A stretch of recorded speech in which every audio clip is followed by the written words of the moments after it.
नाटक हा काहीतरी अद्भुत प्रकार आहे याची मला जाणीव त्या दिवशी झाली. ते मोहन जोशींचं सर्वोत्तम काम आहे.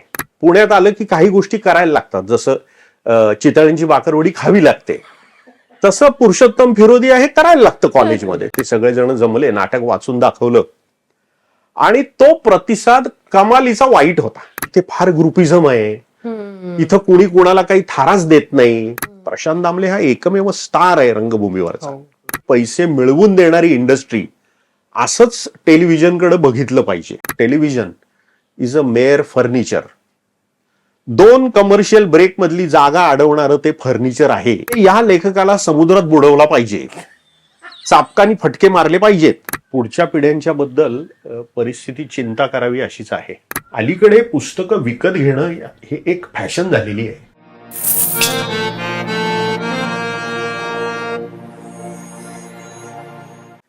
नमस्कार. गप्पा गोष्टी आणि माहितीचा खजिना लुटण्यासाठी पॉडकास्टचं डबोलं या युट्यूब चॅनलवर तुम्हा सगळ्यांचं मनापासून स्वागत आहे.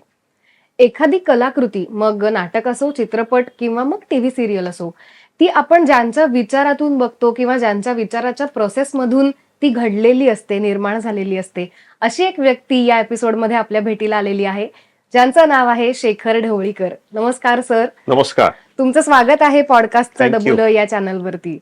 नाटक लिहिण्याची प्रोसेस किंवा नाटक लिहिण्याची आवड कधी निर्माण झाली, किंवा पहिलं नाटक कसं लिहिलं गेलं? थोडस विस्ताराने सांगतो. हो, अगदी. त्याला माझी जरा फॅमिली बॅकग्राऊंड थोडीशी आधी त्यासाठी मला सांगावी लागेल. माझ्या घरामध्ये नाटकाची कुठलीही पार्श्वभूमी नाही. म्हणजे कुणी नाटकात होतं वगैरे तर सोडा, आमच्या घरी नाटक बघण्याची सुद्धा पद्धत नव्हती. पण सिनेमा मात्र प्रचंड बघितले जात होते. म्हणजे मी, माझे आई वडील आणि माझ्या 2 मोठ्या बहिणी, असे आम्ही 5 लोक रेग्युलर अगदी नियमाने सिनेमा बघत असू. माझे वडील सिनेमांचे क्रेझी होते आणि ते सुद्धा असे खूप गाजलेले किंवा अशा ज्याला जरा आशय घन सिनेमा वगैरे नाही. चक्क व्यावसायिक धंदेवाईक सिनेमे, म्हणजे फांदेबाज किंवा झील के उस पार असे सुद्धा सिनेमे मी लहानपणापासून भरपूर पाहिलेले आहेत. आणि एकीकडे हे सगळं असताना माझ्या घरामध्ये त्यावेळेला स्टार अँड स्टाईल, स्टारडस्ट अशी सिनेमाची मासिकं यायची. गंमत काय होती त्यावेळेला, हे मी तुम्हाला साधारणतः सांगतोय 80 ते 85च्या दरम्यानची गोष्ट. तेव्हा सर्वसाधारण घरांच्या मध्ये सिनेमांची मासिकं येणं हे इतकं प्रचलित नव्हतं. म्हणजे असे घरात टेबलवर मासिक पडलंय आणि त्याच्यात नाट्यांचे फोटो कुणीतरी मी बघतोय, ही जरा दुर्मिळ गोष्ट होती. माझ्या घरात ते सगळं, त्याला परवानगी होती. त्यामुळे असेल, पण माझ्या घरी येणाऱ्या काही मित्रांचा माझ्या घराकडे ओढा असायचा, का तर ती घरी ती मासिकं बघायला मिळतात. पण त्यामध्ये काय झालं, माझ्या मित्रांचा एक ग्रुप होता 2-3 जणांचा आमचा, आणि त्याच्यामध्ये जयंत कुलकर्णी नावाचा एक मित्र होता माझा. माझ्या घरामध्ये वाचनाची पार्श्वभूमी खूप होती. म्हणजे माझे वडील, माझ्या बहिणी हे खूप वाचणारे, त्यामुळे घरामध्ये पुस्तकं खूप होती. आणि जयंत कुलकर्णी आणि माझं जे मैत्रीचे जे अनेक समान धागे होते त्यातला वाचन, कारण तोही खूप वाचणारा होता. तर तो मात्र फरक असा होता की त्याच्या घरून सिनेमाला प्रचंड विरोध होता. म्हणजे सिनेमा बघणं सुद्धा पाप आहे असं मानणारी काही कुटुंब असतात, तसं त्याचं कुटुंब होतं. तर तो त्यामुळे मला नेहमी सांगायचा की हे तू जे सिनेमे वगैरे बघतो ना, हे सगळं वाईट आहे. आणि खरं तर ना, खरी मजा नाटकातच आहे. आणि तो नाटक बघणारा होता. तर आमच्या दोघातला हा भांडणाचा कायमचा विषय होता की नाही रे, नाटक वगैरे काही नसतं, असं सिनेमा हाच काय तो खरा. तर गंमत अशी झाली की एक दिवस आम्ही फर्ग्युसन कॉलेजला होतो तेव्हा, आणि कॅन्टीन मध्ये एक दिवस हा वाद टोकाला गेला. आणि तो म्हटला की अरे तुम्ही सांगता म्हणून, मी आणि आमच्याबरोबर तिसरा एक पाटील नावाचा माझा मित्र होता, अजूनही आम्ही 3 अतिशय चांगले मित्र आहोत. तर तो दरवेळेला आमच्या बरोबर सिनेमाला यायचा, अर्थातच चोरून घरी न सांगता, जे सगळेच कॉलेजमध्ये करतात.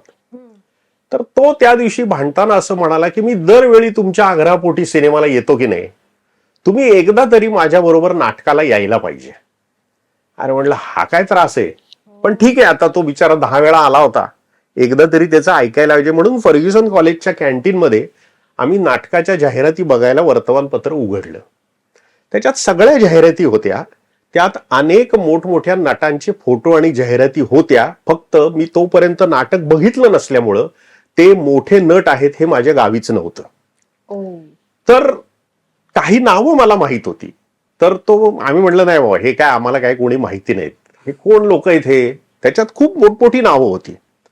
करता करता जाहिराती बघताना असं झालं, वाचनाची आवड आणि हे सगळं असल्यामुळे एका नाटकाची जाहिरात होती, ती होती मोरूची मावशी नाटकाची. आणि त्याच्यावर लिहिलं होतं साहित्य सम्राट आचार्य अत्रे लिखित. आता आम्ही म्हटलं आम्हाला अत्रे माहिती आहेत वाचनामुळं, आम्ही या नाटकाला येऊ. बाकी काय आम्ही कोणाला ओळखत नव्हतो. ते काय कोण असतील भक्ती बर्वे बिर्वेंच्या जाहिराती आम्हाला ते माहीतच नव्हत्या. तर मग ठरलं की चला आपण आज त्या नाटकाला जाऊ.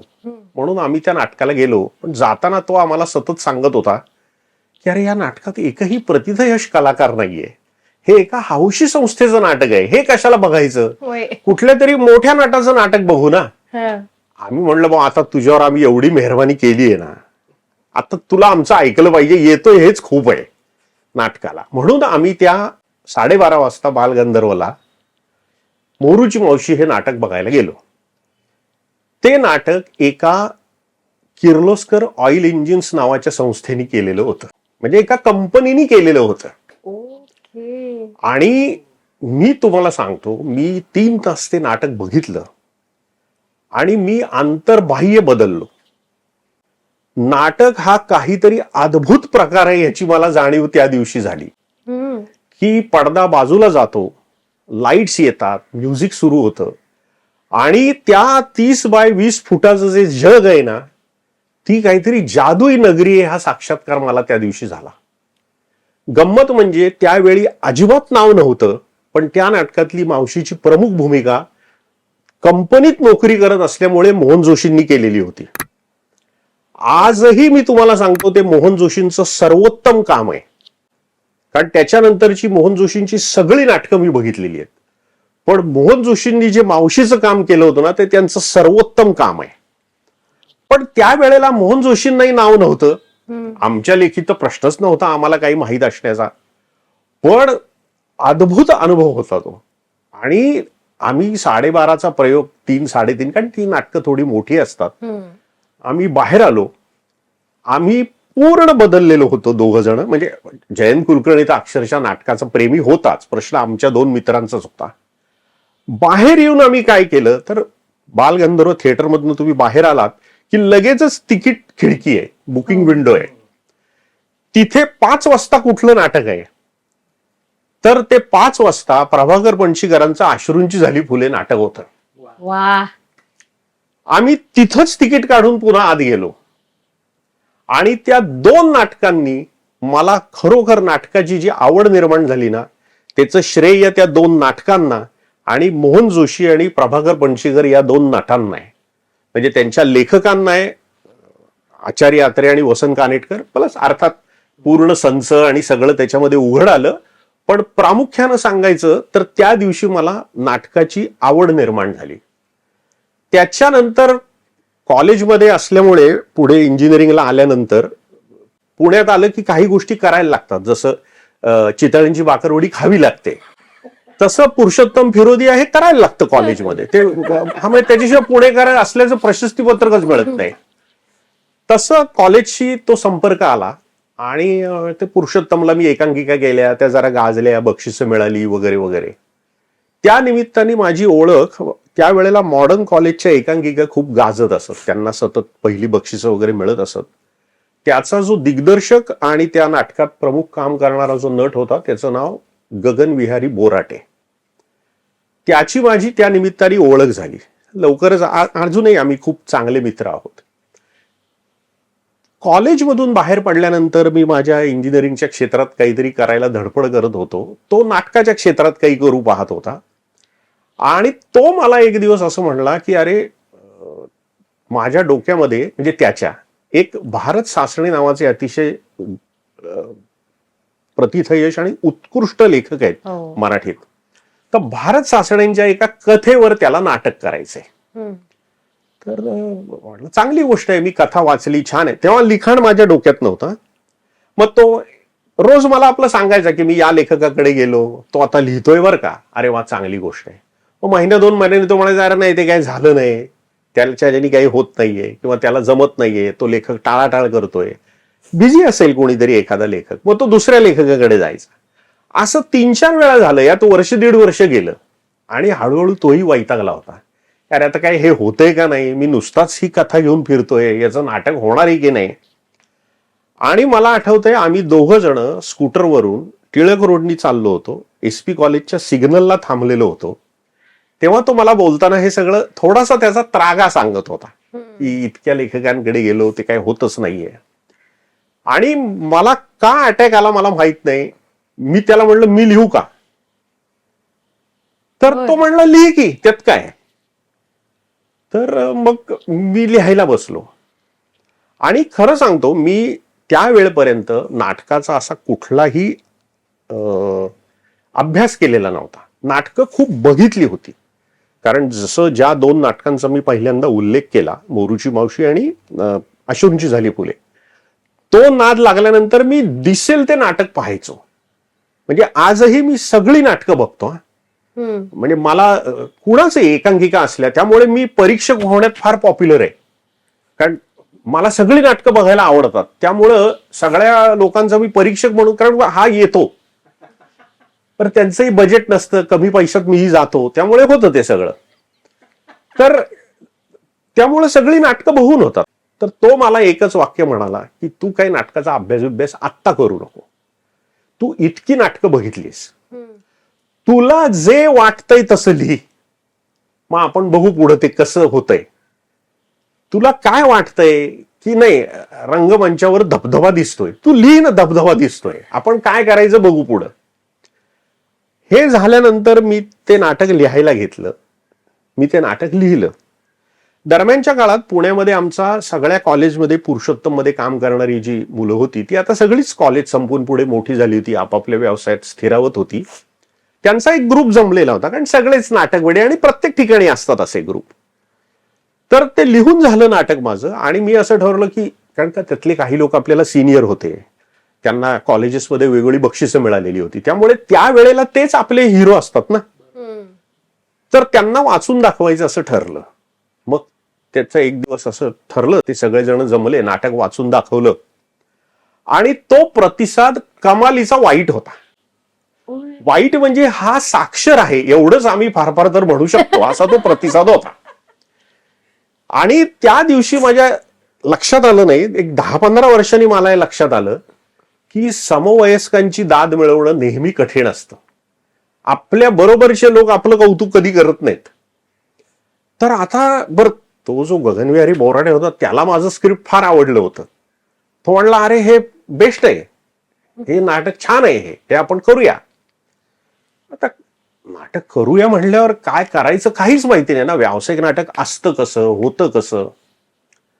मग माझं मीच ठरवलं, आम्ही दोघांनी, की आपल्याला या नाटकाला सगळ्यात योग्य भूमिकेसाठी नट कुठले वाटतायत, ह्याचे कोण प्रयोग करणार, प्रयोग कसे करतात, मराठी निर्माते काय, असं काही माहिती नाही पुण्यात. मग आम्हाला असं वाटलं की ह्या नाटकाला सगळ्यात उत्तम ज्या 2 प्रमुख भूमिका आहेत त्याच्यासाठी ते स्त्रीप्रधान नाटक होतं. त्यामुळे स्वाती चिटणीस ही त्या रोलला फार चांगली आहे आणि मोहन आगाशे त्या रोलला फार चांगले आहेत, असं आम्हालाच वाटलं. मग मी त्या दोघांना कॉन्टॅक्ट केला. तर मोहन आगाशे त्यावेळेला पुण्याच्या फिल्म इन्स्टिट्यूटचे चेअरमन झालेले होते. तर मी आणि दोघांच्याही नावाचा तेव्हाही खूप दबदबा होता, अजूनही आहे. तर आगाशांनी मला बोलवलं. मी त्यांच्या फिल्म इन्स्टिट्यूटच्या केबिनमध्ये गेलो. हातात ती फाईल बिल आणि असं टेन्शन असल्याचे एक हे. आणि मी म्हटलं की मी असं असं नाटक लिहिलंय आणि आम्हाला ते करायचंय.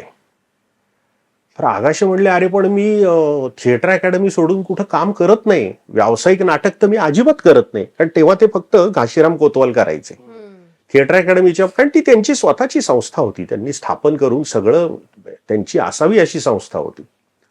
तर मी बाहेर कुठं काही काम करत नाही. तर म्हटलं आता ठीक आहे, पण आता एवढं आलोय तर निदान वाचा तरी.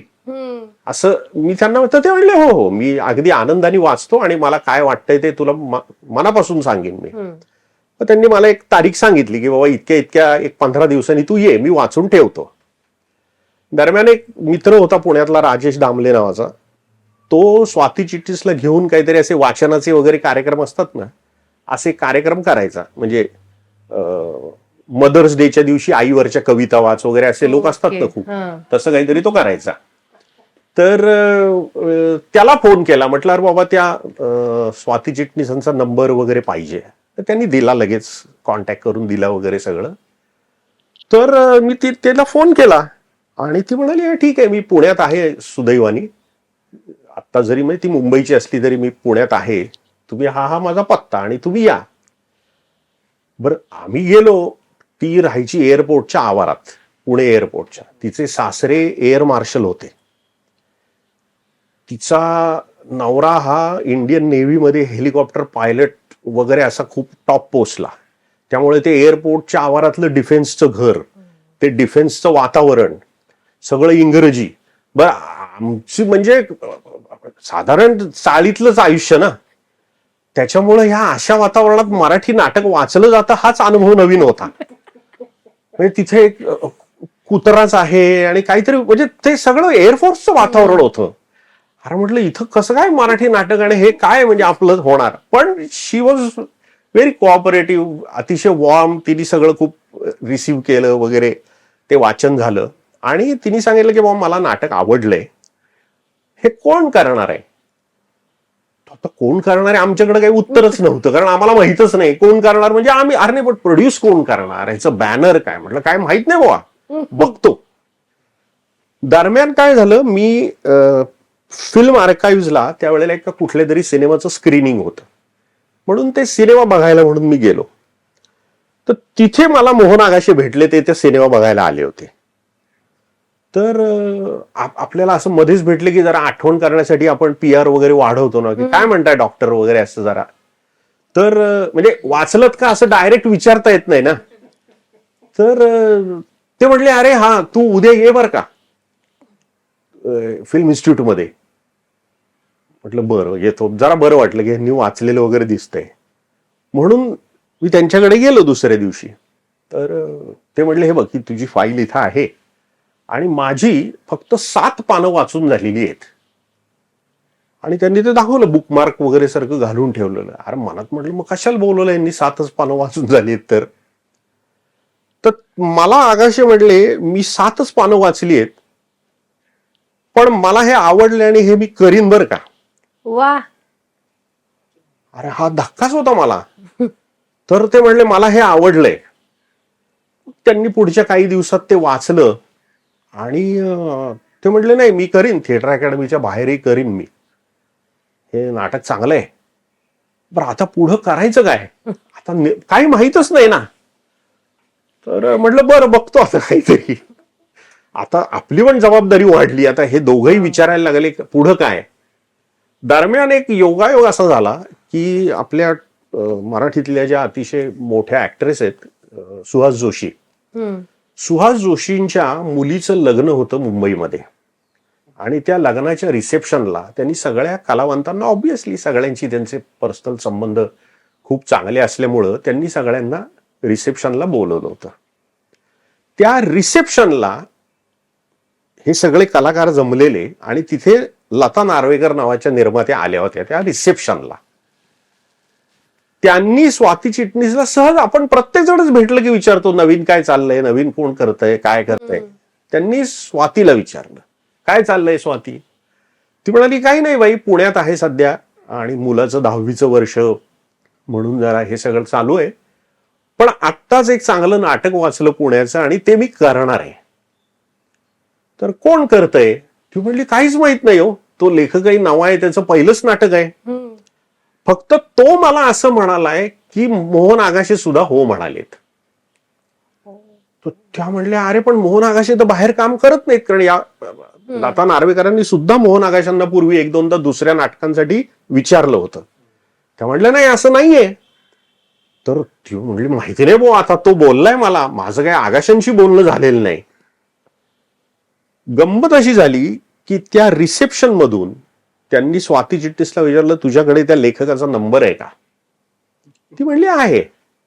आणि त्यांनी मला त्या रिसेप्शन मधून फोन केला की मी असं असं ऐकलंय, तुमच्याकडे असं असं नाटक आहे आणि हे दोन इतके मोठे कलाकार, मोहन आगाश यांनी तर व्यावसायिक नाटक केलेलंच नव्हतं तोपर्यंत कधी, तर हे खरं आहे का? तर म्हटलं हो. आता ते म्हणाले तर बाबा कोण करतंय तुमचं नाटक? म्हणलं माहिती नाही काही. तर लता नार्वेकर म्हणल्या, कुणाला दिलं नसेल ना तर मी उद्या सकाळी पुण्यात येते. त्या स्वरूप हॉटेलला आल्या, त्यांची माझी भेट झाली आणि लता नार्वेकरांनी ते नाटक प्रोड्यूस केलं. त्याच्यामध्ये तिसरी 1-2 पात्र होती, ज्योती सुभाष वगैरेंनी त्याच्यामध्ये उरलेली 1-2 पात्र होती ती केली. हे सांगण्याचा ह्याचा पुढे जाऊन मला एक चांगला हे गोष्ट लक्षात काय आली की कुठल्याही क्षेत्रामध्ये जेव्हा तुम्ही पदार्पण करताना तेव्हा सुरुवातीच्या काळात तुम्हाला काय अनुभव येतात लोकांचे, त्याच्यावर तुमचं त्या क्षेत्राबद्दलचं मत ठरतं. ऑब्व्हियसली. आणि माझं मराठी नाटक ही काहीतरी फार चांगली गोष्ट आहे असं जे माझे मत आहे, त्याला कारण ही 2-3 लोक आहेत. त्यामुळे मी पुढे जाऊन ज्या अनंत चर्चा आजही ऐकतो की इथे फार ग्रुपिझम आहे, इथं कुणी कुणाला काही थाराच देत नाही, ठराविक लोकांनाच कामं देतात, असं काही होत नाही याच्यावर माझा ठाम विश्वास आहे.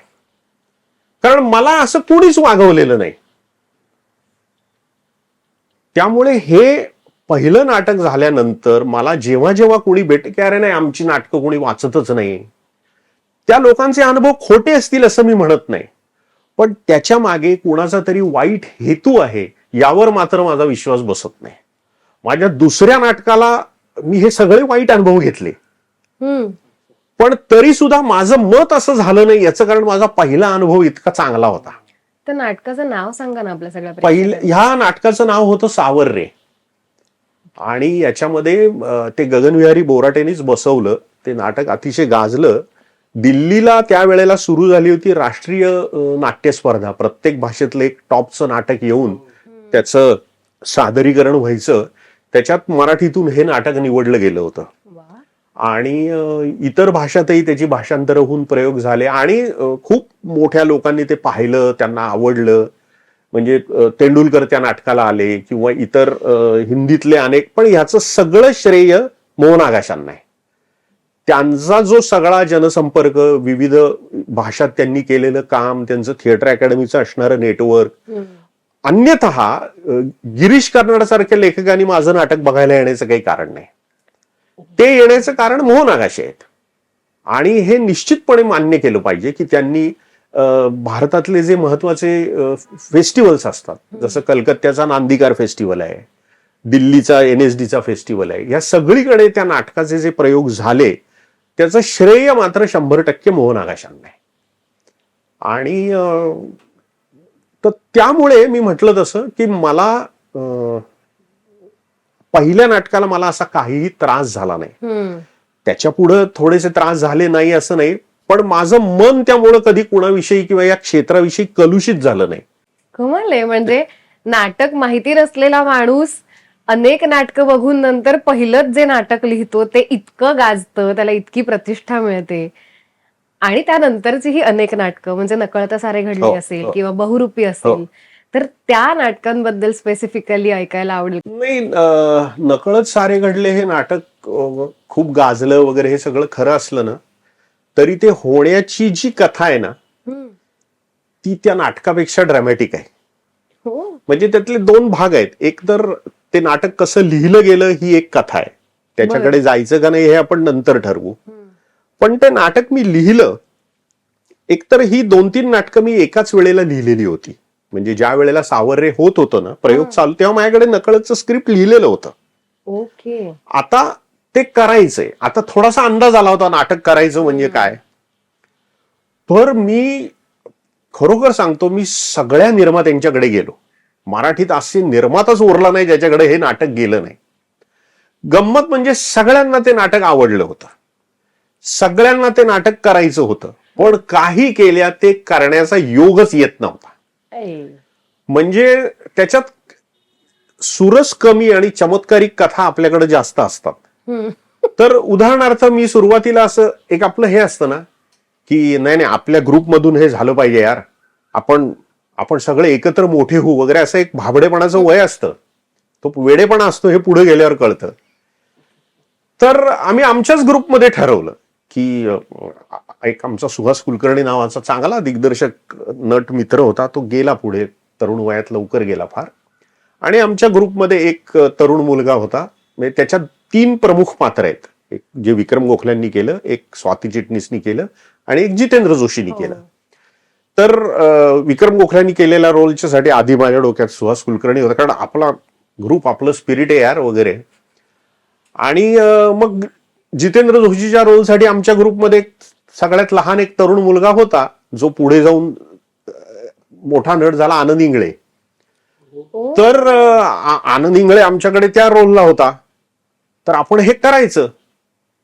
तर मी पुण्यातल्या एका निर्मात्याकडे गेलो. आता पुण्या मुंबईच्या व्यावसायिक नाटकात इतका फरक असतो हे त्यावेळेला माहीतच नव्हतं. मी त्या निर्मात्याकडे गेलो, नाटक वाचलं, त्याला ते नाटक प्रचंड आवडलं आणि तो म्हणला, मी तुला एक सांगू का, ह्या नाटकाला ना मुंबईचा दिग्दर्शक पाहिजे, पुण्यातला दिग्दर्शक ह्याला उपयोगाचा नाही, आपण व्यावसायिक दृष्ट्या मोठं नाव असलेला दिग्दर्शक आणू. म्हटलं आणा. मग त्यांनी त्यावेळेला दिलीप कोल्हटकर जे दिग्दर्शक होते त्यांना कॉन्टॅक्ट केला. बरं, Dilip Kolhatkar was like the Dilip Kolhatkar at that time. इतकी व्यावसायिक नाटकं उत्तम कोल्हटकरांनी केली होती आणि ती इतकी गाजली होती, पण मी ती पाहिलेली होती सगळी. त्यावेळेला दिलीप कोल्हटकरांनी एक नाटक बसवून त्याच्यात ते काम करत होते. त्या नाटकाचं नाव होतं आणि मकरंद राज्याध्यक्ष. ते लता नार्वेकरांचंच नाटक होतं. त्याच्यात कोल्हटकर कामही करायचे.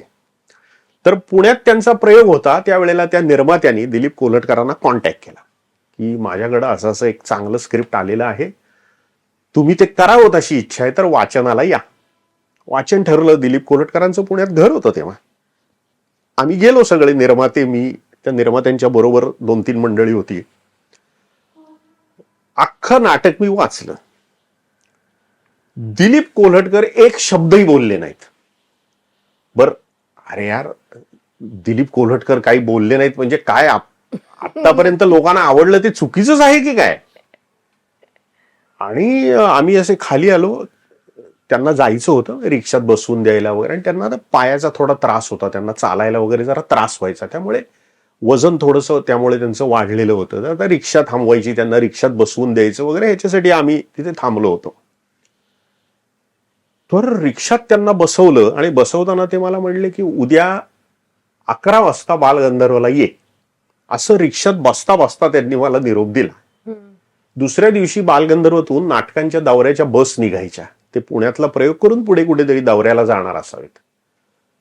इथे गेलो, तो निर्माताही तिथे आलेला होता आणि त्या नाटकाच्या बसपाशी दिलीप कोल्हटकर म्हणले, अरे काय वेड आहेस का काय, म्हणले, ही अशी नाटकं पुण्यातनं देऊन वाया जातील, हे नाटक तू मुंबईत तर करायला पाहिजेस. आणि त्या निर्मात्यालाही त्यांनी सांगितलं की तुला झेपणार नाही हे नाटक, हे नाटक मी मुंबईत नेतो. आम्हाला वाटलं आता कोल्हटकरांनीच मुंबईत नेतो म्हणलं म्हणजे आम्हाला, म्हणजे त्या दिवशी आम्हाला वाटलं जवळजवळ आता मोक्षच मिळाला, आता आपण हिमालयात वगैरे गेलो तरी चालेल. मग तो प्रवास सुरू झाला आणि दर वेळेला नावं म्हणजे कोल्हटकरांचा फोन, भक्ती बर्वेकडे नाटक वाचायचंय. म्हटलं चला, आम्ही भक्ती बर्वेंच्याकडे नाटक वाचलं, त्यांना आवडलं. आता मेन रोल कोण करणार, सुधीर जोशी. सुधीर जोशींच्याकडे गेलो. सुधीर जोशींनी त्यावेळेला, सुधीर जोशींची इमेज कॉमेडी नाटकांची होती. तर मी गेलो आणि ते नाटक वाचलं स्वरूप हॉटेलला. सुधीर जोशी म्हणले, अरे मला एक सांग, हे नाटक इतकं गंभीर आहे आणि तू माझ्याकडे कसं घेऊन आलास हे नाटक. तर म्हटलं, अहो मी तुमचं घनदाट नावाचं एक फार पूर्वी नाटक केलं होतं सुधीर जोशींनी, त्याचे 8-10 प्रयोग झाले होते फक्त. पण त्या नाटकात सुधीर जोशींनी सिरियस काम इतकं अप्रतिम केलं होतं ना, की सुधीर जोशी गंभीर काम किती उत्कृष्ट करू शकतात त्याचा नमुना होता तो. मी म्हटलं, मी तुमचं घनदाट पाहिलेलं होतं आणि माझ्यावर विश्वास ठेवा, सुधीर जोशी घळाघळा डोळ्यातनं पाणी येऊन रडायला लागले. ते म्हणले, अरे माझं ते काम कोणाच्या तरी लक्षात आहे हेच आज मला कळतंय. मग ते ठरलं. त्याच्यात काहीतरी अडचण, भक्ती बर्व्यांची वेळ जमेना, सुधीर जोशींची वेळ जमेना. मग 4-6 महिने असे गेले. मग ते जाऊ द्या म्हणलं. मग दिलीप कोल्हटकरही वैतागले, ते बिझी झाले. मग विनय आपट्यांच्याकडे गेलं. विनय आपट्यांनी एक वेगळंच कास्टिंग काढलं, त्यांच्या डोक्यात वेगळंच होतं. मग ते होईना. मग मोहन तोंडवळकरांच्याकडे गेलो. अरे म्हणले फार भारी, हे नाटक मी करतो. तरी काही होईना. आणि हे सगळं चालू असताना मी एकदा दिलीप कोल्हटकरांशी बोलत होतो. म्हटलं, अहो कोल्हटकर, हे काय सगळं नाटकाला 7.5 आहे म्हटलं, काहीतरी हे काय होत नाही म्हटलं, कास्टिंग नाही, अमुक नाही, तमुक नाही. तर ते म्हटले, एकदा पुन्हा वाचूयात का आपण, मला वाचून दाखवशील का? म्हटलं दाखवतो. तर बाल गंधर्वला त्यांचा प्रयोग चालू होता. त्यांना फार थोडं काम होतं त्या नाटकात. मी वाचायला सुरुवात केली, नाटक चालू आहे, मी मेकअप रूम मध्ये नाटक वाचतोय. आणि ते म्हणायचे 2 मिनिटं थांब, मी एक एंट्री करून येतो. ते करून यायचे, मी वाचायचो.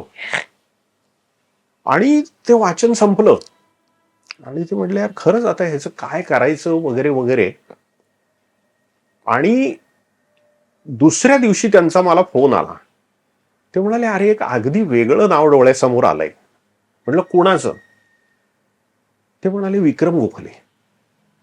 म्हटलं विक्रम गोखल्यांचा हा रोलच नाहीये. कारण विक्रम गोखल्यांची प्रतिमा त्या वेळपर्यंत एक हिरोईक पर्सनॅलिटी होती त्यांची. आणि हा एक कोकणातला स्ट्रगल करून आलेला, गरिबी भोगलेला माणूस. ते म्हणले, नाही शेखर, काय झालंय ना, काल जेव्हा तू वाचत होतास आणि विक्रम गोखल्यांचा प्रयोग चालू होता, त्याही मध्ये मध्ये येत होते. आणि विक्रम गोखले त्यांना असं म्हणाले की, अरे हे तू काय ऐकत होतास? मी जाता येतच ऐकलं, म्हणते काहीतरी चांगलंय बरं का.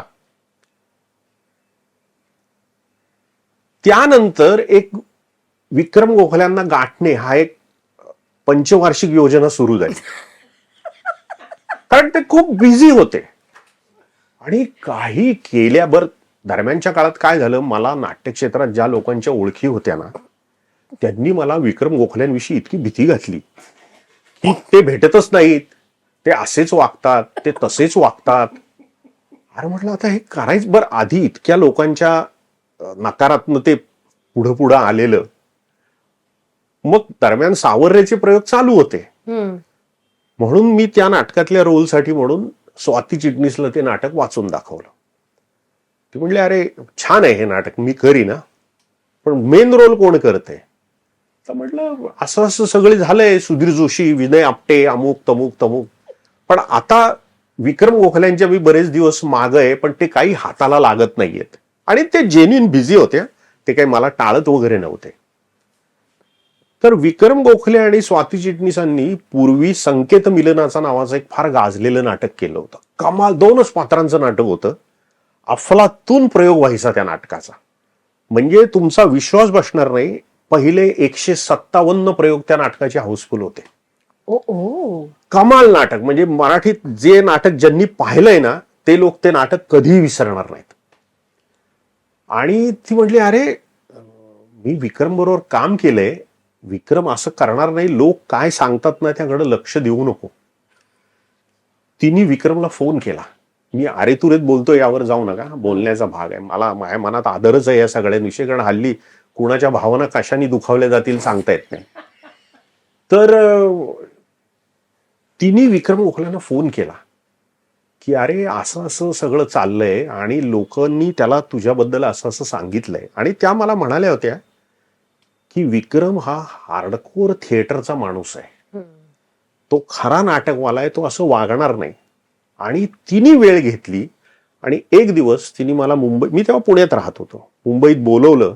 आणि पार्ल्याला विक्रम गोखल्यांचं ऑफिस होतं, रमा गुलाब अपार्टमेंट्स नावाच्या एका बिल्डिंगमध्ये. तिथं ती मला घेऊन गेली की, हा लेखक, हे नाटक, तुझी भेट होत नव्हती, आता काय ते ठरवा. मग गोखले म्हणले की, नाही आता मी वाचतो हे सगळं, तर तू मला कधी वाचून दाखवतोस? म्हटलं, तुम्ही सांगाल तेव्हा, आपल्याला कुठं चॉईस असतो. तर ते म्हटले की, माझं त्यांचं कोलाड नावाचं एक पेणच्या जवळ मुंबई एक गाव आहे, तिथं त्यांचं छान फार्म हाऊस होतं. तर म्हणाल त्यांनी एक 4 दिवसानंतरचा दिवस दिला की मी तिथं कोलाडला जाणार आहे आणि तिथे छान नदीकाठी वगैरे असं छान बांधलेलं होतं, ते अजूनही असेल त्यांचं. तिथं तू ये, आपण तिथं नाटक वाचू. मी पुण्याहून आलो, ते मुंबईहून आले. त्या दिवशी कोलाडच्या फार्म हाऊसवर मी त्यांच्याकडं नाटक वाचलं. माझं नाटक वाचून संपलं आणि त्यांनी शेक हँड केला आणि ते म्हणाले हे नाटक मी केलं. आता तुझी अडचण काय आहे सांग. म्हटलं अडचण म्हणजे ही एवढी आहे, असं सुधीर जोशी, विनय आपटे, अमुक तमुक, पुण्यात दिलीप कोलटकर वगैरे वगैरे वगैरे. ते म्हणाले ठीक आहे, आता हे मला कळलं, आता तुला चांगला निर्माता पाहिजे. स्वाती आहे, मी आहे, आता दिग्दर्शक, नट, बाकी सगळं जमवायचंय ना, मुख्य तुला निर्माता पाहिजे. त्यांनी सुधीर भटांना फोन केला की माझ्याकडे हे नाटक आहे, मी आणि स्वाती आम्ही दोघं तयार आहोत आणि ते करायचंय. बरं, इथं गोष्ट संपली नाही. आता सुरू झाली आहे गोष्ट. ओ, म्हणजे हे काही नकळत वगैरे घडलेलं नाही, नकळत सारे घडले जरी नाव असेल. आम्ही गेलो तर मग आता तो मुलाचा मेन रोल कोण करणार. तेव्हा मी विनय आपटेंचं एक नाटक आलं होतं, तुमचा मुलगा काय करतो का, असं काहीतरी नाव होतं त्याचं. त्याच्यात मी जितेंद्र जोशीला पाहिला होता. तर मी म्हणलं मला तो मुलगा त्या रोलला योग्य वाटतो. मग ते ठरलं. मग मुहूर्त ठरला की या नाटकाचा मुहूर्त अमक्या दिवशी होणार. आणि मी पुण्यातून आलो. बर, इतक्या कष्टाने 5 वर्ष झगडून होत असलेलं नाटक, शिवाय अशी टीम, नवीन शर्ट बीट घेतलेला आणि हा म्हणजे आपली झेप तेवढीच ना. तर त्याच्यामुळे मी आलो आणि तो मुहूर्त झाला आणि नंतर कळलं की तो वेगळ्याच नाटकाचा मुहूर्त झालाय. सई परांजपेंच्या नाटकाचा मुहूर्त झालाय तो. म्हणजे गंमत अशी झाली होती की विक्रम गोखले नाटक करायला तयार आहेत, त्यांनी वेळ काढलाय हे कळल्यानंतर काही मंडळींना असं वाटलं की मग हा कोण लेखक आहे, ह्याचं नाटक विक्रम गोखले का करतायत. त्यावेळेला सई परांजपेंनी एक स्क्रिप्ट लिहिलं होतं मोगरा फुलला नावाचं. त्या विक्रम गोखलेंना म्हणले की अरे माझं नाटक कर की. विक्रम गोखले म्हणले अरे आता शेखर ढवळीकर कुठं आणि सई परांजपे कुठं. मग सुधीर भटांनी ते प्रोड्यूस करायला घेतलं आणि विक्रम गोखल्यांचा त्यात काही दोष नव्हता. त्यांनी मला प्रामाणिकपणे सांगितलं की मी दोन्ही नाटकं करतो, हे एकदा सुरू करून एक काय 10-20 प्रयोगात सेटल झालं की मी करतो. पण हे सगळं नंतर झालं ना. तर मग ते सई परांजपेंचंच नाटक आलं. बरं, त्यामुळे मी प्रचंड संतापलेलो त्यावेळेला. मग तो सुधीर भटांवर राग निघाला आणि ते वय असं असतं ना की त्यावेळेला सई परांजप्यांवरही राग येतो. मग असं सगळं होतं ना. आणि त्या नाटकाचा पहिला प्रयोग झाला. अरे म्हटलं बघू तरी आपलं नाटक नाकारून हे झालं. आणि ते नाटक म्हणजे सुरू झालं आणि पडलं. अतिशय वाईटरित्या पडलं ते नाटक मोगरा फुलला नावाचं. त्याचे एकूण 30-35 प्रयोग झाले असतील काहीतरी. आणि त्याचा जसा 2 प्रयोगात अंदाज आला तसं विक्रम गोखलेंनी सांगितलं की ह्याची तालीम सुरू करा. आणि त्या नाटकाची तालीम सुरू झाली, त्याचे प्रयोग झाले आणि पुढे 800-1000 एक प्रयोग झाले त्या नाटकाचे, जे काय असतील ते.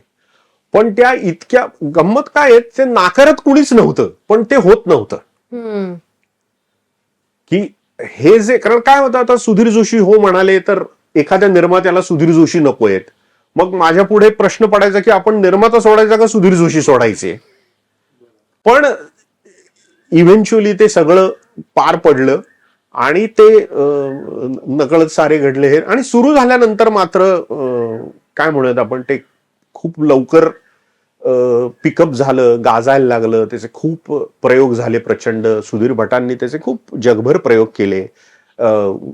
सर्व कलाकारांनी सुद्धा कमालीचं सहकार्य केलं. म्हणजे आम्ही लिटरली त्यावेळेला, आता कमी होतात नाटकांचे प्रयोग महिन्याला, पण त्यावेळेला त्यांनी 50-50, 60-60 प्रयोग सुद्धा महिन्याला करायचे. आणि त्या सुधीर भटांचं त्यावेळेला काय होतं की मी फक्त कॉमेडी नाटक करतो, गंभीर नाटक मी करत नाही, त्याला कोणी येत नाही रे, असं ते म्हणायचे. त्याही वेळेला त्यांनी नाटक ऐकलेलं नव्हतं. त्यांनी केवळ प्रपोजल बघितलं की विक्रम गोखले आणि स्वाती चिटणीस हो म्हणतायत, म्हणजे यात काहीतरी असेल, त्यांच्यासाठी म्हणून मी करतो. पण त्यांचा एक मोठेपणा मान्य केला पाहिजे. पहिला प्रयोग आमचा कल्याणला झाला, त्या प्रयोगाला ते आले होते. तुम्हाला कदाचित सुधीर भट माहित आहे, अतिशय चुळबुळे आणि रेस्टलेस असायचे ते. पहिला प्रयोग संपल्यानंतर ते मला भेटले आणि म्हणाले की मी 5 मिनिटं एका जागेवर बसू शकत नाही, मी तुझं नाटक अख्खं पाहिलं, मी बसलो ना म्हणजे लोक बसणार. क्या बात आहे. आणि पुढे त्यांनी खूप प्रेमाने ते केलं सगळं त्या नाटकाचं. म्हणजे त्यांची सुरुवातीची मतं काही असली आणि ती मत वाईट कधीच नव्हती, कारण त्यांनी ते ऐकलंच नव्हतं.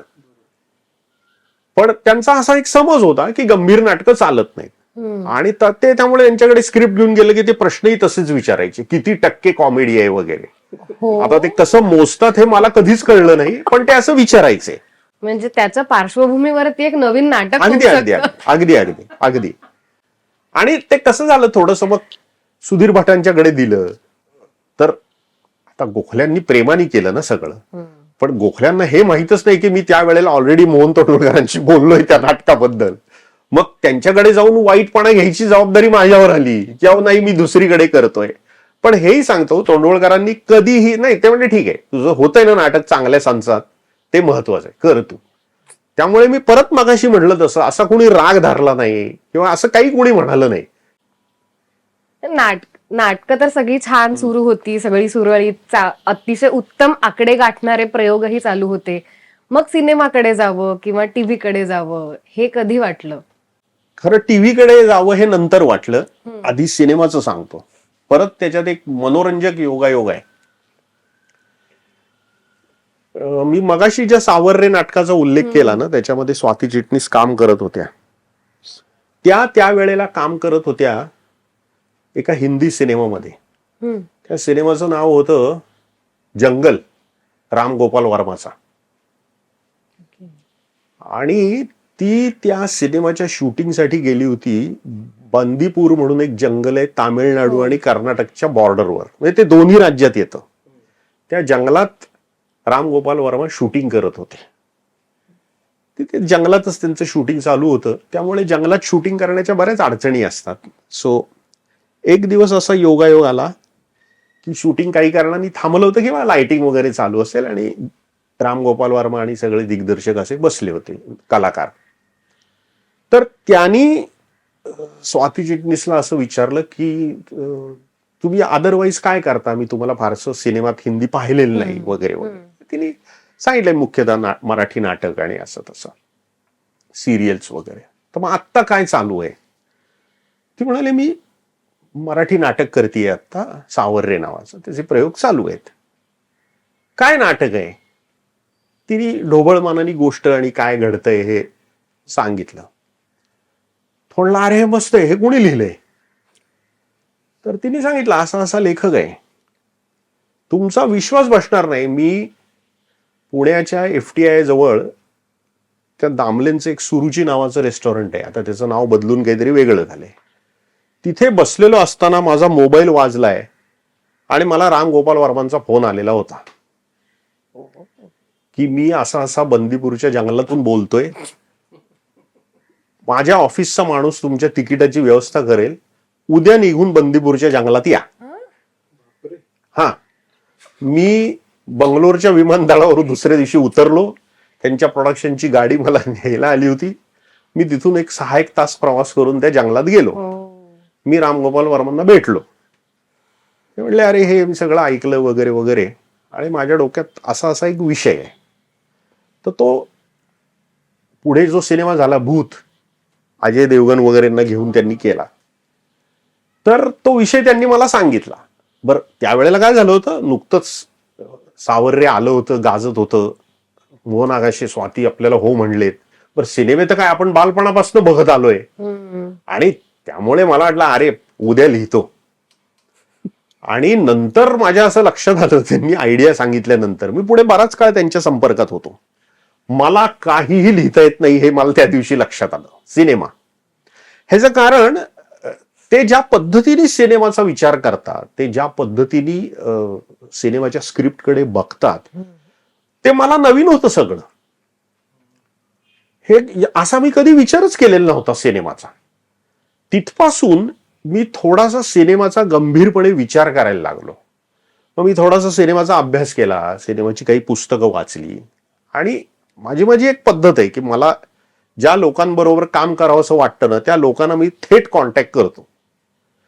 तर त्यावेळेला मी एक दिवस आपल्याला असं वाटलं की नाही, आता आपल्याला सिनेमा थोडासा अंदाज आलाय, डोक्यात एक 4 विषय आहेत की नाही, हा एक विषय सुचला, तो एक विषय सुचला. तर मी एक 4 दिग्दर्शकांची नावं काढली की आपल्याला आत्ता या क्षणी कुणाबरोबर काम करावं असं वाटतंय. तर पहिलं नाव अर्थातच थाटात लिहिलं, राजकुमार हिरानी.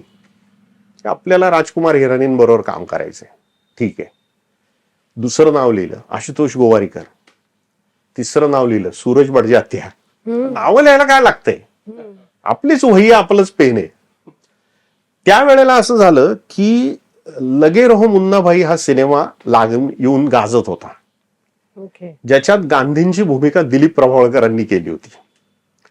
आणि प्रभावळकरांची माझी त्यावेळेपर्यंत फार छान मैत्री झालेली होती. मैत्री म्हणजे संबंध होण्यात ते फार मोठे आहेत, मी मैत्री कशी म्हणणार.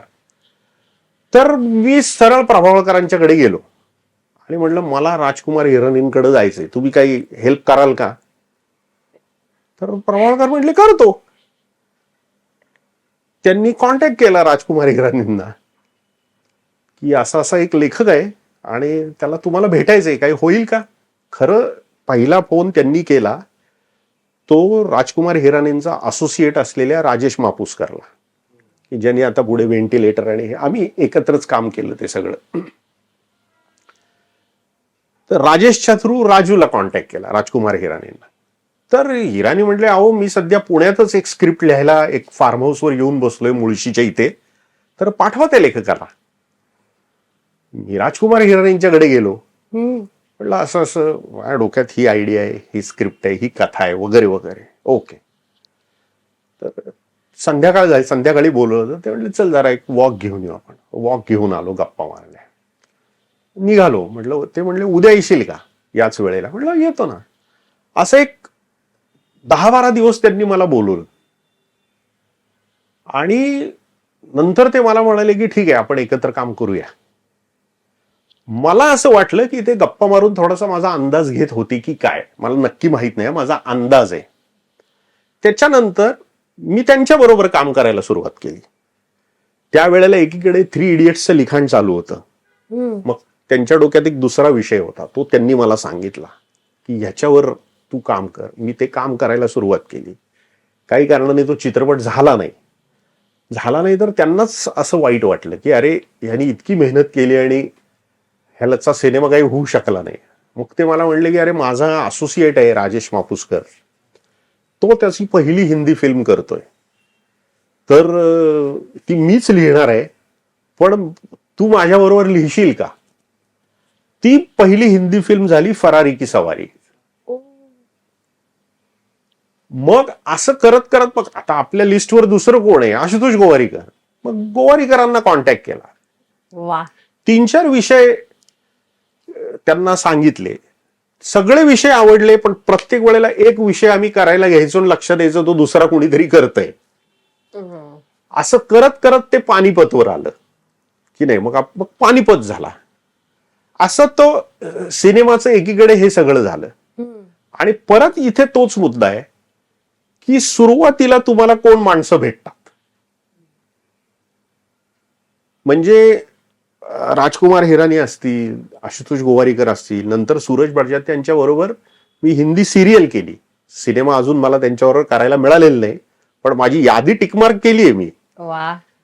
तर पण या सगळ्या लोकांचा मला अत्यंत चांगला अनुभव आलेला आहे. त्यांच्या बरोबर नुसतं बसून एखाद्या विषयाची चर्चा ऐकणं हा सुद्धा खूप मोठ्या प्रशिक्षणाचा भाग आहे. आणि ते श्रेय या लोकांना दिलं पाहिजे. तसंच मराठी सिनेमात सुद्धा आहे. म्हणजे मी अजिबात असा मराठी सिनेमा लहान आहे किंवा अमुक आहे असं काही नाही. सिनेमा असतो, तो चांगला असतो, वाईट असतो, त्याच्यात असं काही नाही. मराठी म्हणजे तो छोटा आहे किंवा बजेटवर काही अवलंबून नसतं. म्हणजे जसं मराठी सिनेमाशी सुद्धा माझा संपर्क अगदी योगायोगाने आलेला आहे. एक जगताप नावाचे मराठी चित्रपटात ईपी नाव असणारे गृहस्थ, ते महेश कोठारेंच्या अनेक सिनेमांचे ईपी होते, एक्झिक्युटिव्ह प्रोड्युसर होते. आणि योगायोगाने एक दिवस त्यांनी कोठाऱ्यांना सांगितलं की अहो असा एक चांगला लेखक आहे मराठीत. त्यांनी खरं तर कोठारे त्यावेळेला निर्मिती सावंत, संजय नार्वेकर आणि भरत जाधवला घेऊन त्यांनी एक सिनेमा केला होता. त्याचं नाव मला या क्षणी आठवत नाहीये. खबरदार. तर खबरदारच्या सगळ्या प्रोसेसमध्ये त्या जगतापांनी कोठाऱ्यांना सांगितलं आणि असंच कोठाऱ्यांनी मला कॉन्टॅक्ट केलेला आहे की अरे असं असं मला कळलं. आणि मग कोठाऱ्यांच्या बरोबर मी पुष्कळ काम केलं. आमची पहिली फिल्म झाली ती सावधान शुभमंगल, ज्याच्यात अशोक सराफ आणि सगळे रीमा वगैरे सगळे होते. सो अगेन म्हणजे मी कोठाऱ्यांच्या बरोबर सुद्धा काम करताना थक्क होतो. आजही सिनेमा करायचा आहे म्हणल्यानंतर या लोकांच्या अंगात जो उत्साह संचारतो ना, त्याला तोड नाहीये. आणि खरोखर म्हणजे महेश कोठाऱ्यांचं सगळं कुटुंब, त्यांचे आई वडील, त्यांच्या मिसेस, त्यांचा मुलगा, त्यांच्या सेटवरचं वातावरण हे इतकं पॉझिटिव्ह आहे ना. आणि एक 150 माणसं काम करत असली तरी अरे आपलं हे कुटुंब आहे, यातल्या प्रत्येक माणसाची आपल्यावर जबाबदारी आहे. हे काम जास्तीत जास्त चांगलं व्हायला पाहिजे. मी परत सांगतो, सिनेमा चांगला झालाय, वाईट झालाय, आवडलाय, कारण त्याच्यात इतके घटक असतात की काही गोष्टी चुकू शकतात, तुमचे अंदाज चुकू शकतात. एखादी कलाकृती प्रेक्षकांच्या पसंतीला नाही उतरू शकत. पण असं झालं तरी सुद्धा ह्या माणसांच्या बरोबर काम करायला मिळणं ह्याच्यासारखं सुख नाहीये. मग डेली सोपकडे जेव्हा वळलात तेव्हा नेमकं काय वाटलं? कारण आज अनेकदा अनेक माध्यमातून आपल्याला असं ऐकायला मिळतं की डेली सोप म्हणजे काय, की ते एक ब्रेड अँड बटर आहे म्हणून आम्ही डेली सोप करतो आणि खरं आमचं पॅशन नाटक आहे किंवा सिनेमा हा खरा आहे, की तिकडे असं जीव ओतून वगैरे काम करायला मिळतं. तर एक लेखक म्हणून तुमचं काय मत आहे? नाही, आता जे लोक असं म्हणत असतील त्यांच्या उत्तराबद्दल आपण काही म्हणू शकत नाही. त्यांच्या पुरतं ते खरंच असेल असं आपण समजू. माझ्या पुरतं सांगायचं तर माझं पॅशन लेखन हे आहे. मग ते नाटकाचं असो, चित्रपटाचं असो किंवा टेलिव्हिजनचं असो. आणि ते ब्रेड बटर आहे कुणाचं, माझंही आहे. कारण टेलिव्हिजनमध्ये ज्या प्रमाणात एकतर काय आहे, तिथे व्हॉल्यूमनी काम होतं. एक महिना आपण विचारात घेतला तर 30 एपिसोड लिहिले जातात. वर्षभराचा विचार केला तर 365 एपिसोड लिहिले जातात. त्यामुळे मोठ्या प्रमाणात पैसे निर्माण होणारी, पैसे मिळवून देणारी इंडस्ट्री असंच टेलिव्हिजनकडे बघितलं पाहिजे. पण माझं म्हणणं त्याच्यात एवढंच आहे की जर ते माझं ब्रेड बटर असेल ना, तर उलट मी ते जास्त चांगलं केलं पाहिजे. कारण माझं कुटुंब, माझं जगणं, माझं आयुष्य सगळंच त्याच्यावर अवलंबून आहे. त्याला तर मी सर्वोच्च प्राधान्य देऊन चांगल्या दर्जाचं लिखाण करत राहिलं पाहिजे. आणि कलाकार किंवा इतर मंडळी जर कोणी असं म्हणत असतील, त्या माध्यमाकडे थोडंसं नाकं मुरडून बोलत असतील, तर ते मात्र मला अजिबात मान्य नाही. ते अतिशय चुकीचं आहे. ते अतिशय कमालीचं आव्हानात्मक माध्यम आहे. साधा विचार करा, 30 मिनिटाचा एक एपिसोड, असे 6 ते 7 एपिसोड आठवड्याला. म्हणजे मालिकांचा लेखक हा आठवड्याला एक सिनेमा लिहित असतो, टायमिंग वाईज विचार केला तर. आणि क्राफ्ट म्हणून, तंत्र म्हणून ते अतिशय अवघड आहे. असं लोक खूप सहजी बोलतात की ती माल्या तुम्ही काय पाणी घालून 20 वर्ष चालली. 20 वर्ष एक कथा चालू ठेवायची ही गोष्ट सोपी नाहीये. आणि मी खरंच सांगतो, मराठीमध्ये म्हणजे मी मराठी हिंदीत अनेक मालिका लिहिल्यात, पण काही त्याच्यामध्ये इतके चांगले लेखक आहेत ना. म्हणजे मराठीमध्ये सांगायचं झालं तर अभिजित गुरु या लेखकाला जो टेलिव्हिजनचा क्राफ्ट कळलाय ना, खरोखर त्याच्याकडे बसून शिकला पाहिजे तो. शिरीष लाटकर, चिन्मय मांडलेकर, ह्या लोकांची टेलिव्हिजनच्या माध्यमावर जी पकड आहे ना, हे काम सोपं नाहीये. आणि तुम्ही विचार करा ना की रोज आपला प्रचंड मोठ्या प्रमाणात असलेला वर्ग, प्रेक्षक वर्ग, हा रोज बांधून ठेवायचा करोडो लोकांना असं वाटलं पाहिजे की अरे नाही मला 8च्या आत घरी पोहोचायचंय, 8 वाजता ती मालिका सुरू होतीये. हे सोपं नाहीये. रोज नवीन आयडियाज तुम्हाला काढाव्या लागतात, रोज त्याच्यावर काम करावं लागतं. समाज रोज बदलत असतो. कारण काय झालंय, आज मी 8 ते 8:30 एक मालिका पाहिली की तो प्रेक्षक माझ्यासाठी उद्या 8 ते 8:30 वाजता येणार आहे. आज 8 ते उद्या 8 या 24 तासात त्याच्या आयुष्यात प्रचंड काहीतरी घडत असतं, समाजात खूप काही घडत असतं.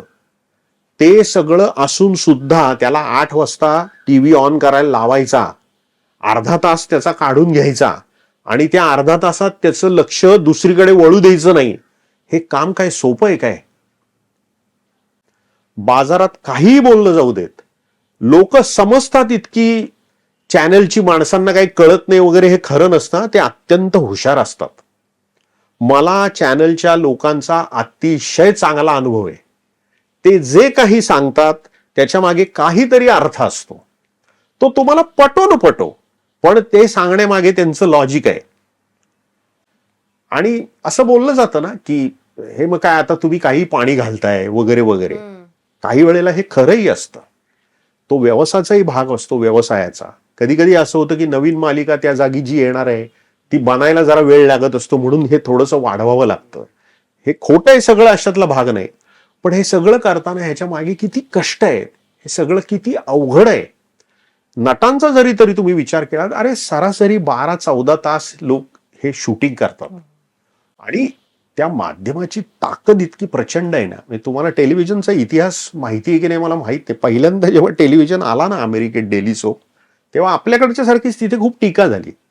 आणि त्याच्याबद्दल एका समीक्षकाचं फार प्रसिद्ध वाक्य आहे की थिएटर इज अन आर्ट. रंगभूमी ही खरी कला आहे. Cinema is a world.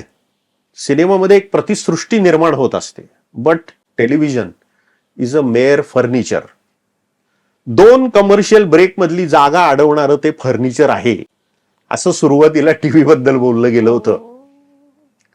पण त्या फर्निचरनी आता इतकी जागा व्यापलेली आहे की नाटक सिनेमाच्या लोकांना सुद्धा, विशेषतः सिनेमाच्या, आपल्या चित्रपटाचं प्रमोशन करून तो पोहोचवण्यासाठी टेलिव्हिजनवर यावं लागतं. अमिताभ बच्चनचं सगळं ढासळलेलं करिअर उभं राहिलं हे टेलिव्हिजननी उभं राहिलेलं आहे. आज सलमान, शाहरुख सारखे लोक सुद्धा सिरियलमध्ये येतात सिनेमांचं प्रमोशन करायला, किंवा हवा येऊ द्या सारख्या कार्यक्रमांच्या मध्ये, हास्य जत्रा सारख्या कार्यक्रमांच्या मध्ये येतात. ही टेलिव्हिजनची ताकद आहे. टीका करणारे लोकही कुठल्याही टोकाला जाऊन टीका करतात. म्हणजे माझी अतिशय गाजलेली मालिका होती तुला पाहते रे, की ज्याच्यामध्ये सुबोध भावे हा एक 45चा माणूस एका 18-19 वर्षाच्या, 20 वर्षाच्या मुलीच्या प्रेमात पडलाय. आणि असं ती लव्ह स्टोरी होती.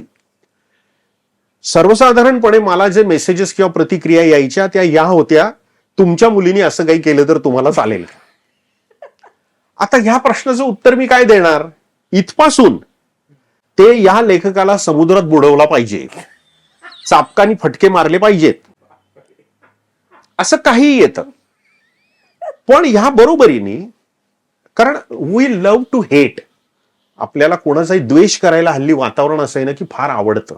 पण हरकत नाही, आम्ही लोकांसाठी नाटक, सिनेमा, सिरियल करतो, त्यांची टीकाही आम्ही स्वीकारली पाहिजे. आणि दुसऱ्या बाजूला पराकोटीचं प्रेम करणारा प्रेक्षक सुद्धा असतो की तो त्या सिरियलमध्ये इतका गुंतलेला असतो. ती सगळी पात्र, म्हणजे त्याच तुला पाहते रे सिरियलचा शेवटामध्ये सुबोध भावे हा व्हिलन आहे का नाही, तर भेटेल तिथं लोक विचारायचे की एकदा काय ते खरं सांगून टाका बाबा, आम्हाला आता दडपण यायला लागलंय. कारण तुमची गुंतवणूक तेवढी आहे त्याच्यात. ते प्रेक्षक त्यामध्ये इतके गुंतलेले आहेत.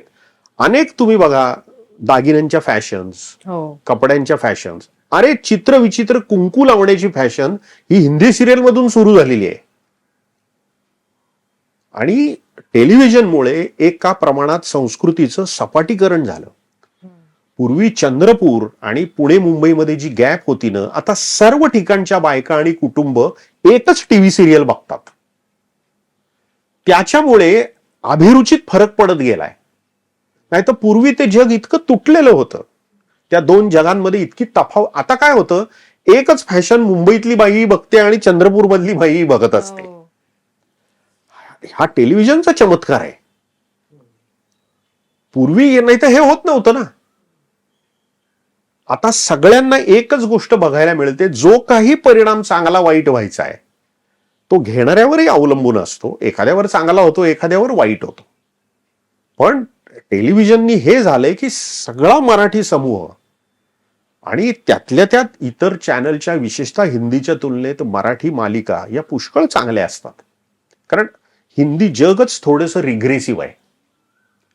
म्हणजे तुम्हाला सांगितलं तर आश्चर्य वाटेल, आपण असं खूप म्हणतो की दिल्लीत स्त्रियांची सुरक्षितता हा खूप मोठा प्रश्न आहे, जो खरा आहे. की हिंदुस्थानाच्या उत्तर भागामध्ये स्त्रियांची सुरक्षितता हा मोठा प्रश्न आहे. संध्याकाळनंतर स्त्रियांना घराबाहेर पडता येत नाही. ह्याचं सरळ सरळ रिफ्लेक्शन टीआरपी मध्ये असतं. टीआरपी जास्त याचा अर्थ बायका घराबाहेर पडत नाहीयेत, त्या टीव्ही बघतायत.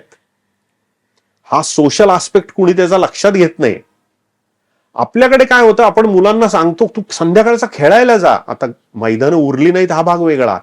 तिथे सांगतात परिस्थिती चांगली नाही, मुलीला बाहेर पडू नको, घरात बसून टीव्ही बघ. म्हणून ते रेटिंग आहे. हे त्याचे जी ही बाजू आहे ना, ही कोणी लक्षात घेत नाही. कारण संध्याकाळी 7-8 नंतर स्त्रिया मोकळेपणाने बाहेर पडू शकत नाहीत. ज्या दिवशी हिंदी सिनेमाचा टीआरपी खाली येईल ना, तो समाजाच्या दृष्टीने फार चांगला दिवस असेल. कारण स्त्रिया मोकळेपणाने फिरू लागल्यात. हा आस्पेक्ट कुणी त्यातला लक्षात घेत नाही. प्रेक्षकांना थिएटरला यावं लागतं. इथे माध्यम घरात आहे. अनेक घरांमध्ये अशी स्थिती आहे की समोर कुणीच बसलेलं नाहीये, टीव्ही चालू आहे. कारण बाई बेल वाजली, तिला जावं लागतं, ती स्वयंपाक करते, ती फोडणी टाकते. बऱ्याचदा टीव्ही ऐकला जातो, पाहायला जात नाही. मध्येच तिला फोन येतो, ती मुलांचा अभ्यास घेत असते, ती भाजी करत असते, काहीतरी काम आलं, शेजारची बाई बोलायला आली, ती 2 मिनिटं बोलायला जाते. त्यामुळे ते टेलिव्हिजन लिहिताना सुद्धा या गोष्टीचं भान ठेवावं लागतं की, आणि तो जो एक लसावी काढायला लागतो ना, की श्रीमंत घरापासून त्या अगदी म्हणजे एकाच कुटुंबातली, मोठ्या श्रीमंत कुटुंबातली मुख्य स्त्री ही मालिका बघत असते आणि तिच्याकडे कामाला येणारी बाई सुद्धा तीच मालिका बघत असते तिच्या चाळवाजा, झोपडपट्टीवाजा घरामध्ये. तिन्ही माध्यमातून, नाटक, सिनेमा असेल किंवा मालिका असतील किंवा अगदी आता वेब सिरीजच्या माध्यमातून सुद्धा एखादी कलाकृती अशी आहे का की जी बियॉन्ड इमॅजिनेशन, म्हणजे लिहिताना विचार केला नव्हता की हे इतकं छान होऊ शकेल, पण प्रत्यक्षात उतरल्यानंतर खूप त्याचं समाधान मिळालं किंवा स्वतःच्या अपेक्षेपेक्षा सुद्धा जास्त छान ते तुम्हाला बघता आलं, असं काही आहे का? आहे ना. म्हणजे मला 2-3 नाटकांच्या बद्दल, खरं तर सगळ्याच नाटकांच्या बद्दल हा अनुभव आलाय, पण 2-3 नाटकांच्या बद्दल हा प्रकर्षाने आलाय. म्हणजे ज्या मगाशी नकळत सारे घडले नाटकाचा आपण उल्लेख केला, आता त्याच्यामध्ये प्रमुख भूमिकेत विक्रम गोखले आणि स्वाती चिटणीस होते. किंवा नंतरही माझ्या नाटकात ज्यांनी ज्यांनी कामं केली, नटांची ना वैशिष्ट्य कशी लक्षात येतात याची फार मजा असते. म्हणजे प्रत्येक तालमीत, प्रत्येक वाक्याला कशाबद्दल काय डिस्कस होतंय, काय ठरतंय, काय बोललं जातंय, हे स्वाती चिटणीस प्रत्येक गोष्ट स्क्रिप्टवर वाक्याच्या ठिकाणी नोंदवून घेते. कारण तिच्या ते मनात मग नाटक चालू राहतं. म्हणजे तिच्याबद्दल असा एक विनोद सांगितला जातो, विनोद म्हणजे गमतीने सांगितलं जातं की स्वातीनी काम केलेलं स्क्रिप्ट जर कोणाला मिळालं ना, तर तो माणूस ते काम सहजी करू शकतो. कारण तिने सगळं लिहून ठेवलेलं असतं. ही तिची पद्धत आहे. बरोबर. ह्याच्यात चांगलं वाईट काही नाही, ही ज्याची त्याची पद्धत आहे. उदाहरणार्थ विक्रम गोखल्यांच्याकडे एक पॉज ही त्यांचं एक फार मोठं ब्रह्मास्त्रच होतं त्यांचं. आणि त्याचा ते ज्या रीतीने वापर करायचे ना, की 2 वाक्यांच्या मध्ये असलेला पॉज, म्हणजे माझ्या नकळत सारे घडलेत असं झालेले की एक काय त्यांना स्वगत सादर करायचंय, तर हे जे वाक्य तू लिहिलंयस ना, हे वाक्य काढून टाकू. अहो म्हणलं नाही, हे असं आहे, काढून टाकू. तुला हा जो परिणाम साधायचा आहे ना, हा मी या त्याच्या आधीच्या आणि नंतरच्या वाक्यांच्या मधल्या पॉजनी देऊन दाखवतो. हे मी प्रत्यक्ष पाहिलेलं आहे. ते सांगायचे, तू आज समोर बस, हे घडतं की नाही बघ. अशा अनेक गोष्टी आहेत. टेलिफोनवर कसं बोलायचं रंगमंचावर, की पलीकडचा माणूस काय बोलतोय हे प्रेक्षकांना कळलं पाहिजे, ह्याची तंत्र आहेत. म्हणजे हे या गोष्टी करण्यामध्ये विक्रम गोखले, दिलीप प्रभावळकर यांची मास्टरी होती. एखादी गोष्ट मनासारखी जमली नाही तर ते अस्वस्थ असतात. म्हणजे मी स्वतः हे पाहिलेलं आहे की आज 13-14 हजार प्रयोग करून सुद्धा प्रशांत दामले सारखा नट प्रयोगात एखादा लाफ्टर हवा तिथे हशा आला नाही तर विंगेत तो अस्वस्थ असतो की आज माझं काय चुकलं. तो प्रयोग संपल्यावर आपल्या बरोबरीच्या नटांना बोलवतो, माझं काय चुकलं आज, तुझं चुकलं का, तुझं चुकलं का, हे का झालं नाही, आपण उद्या ह्याची काळजी घेतली पाहिजे.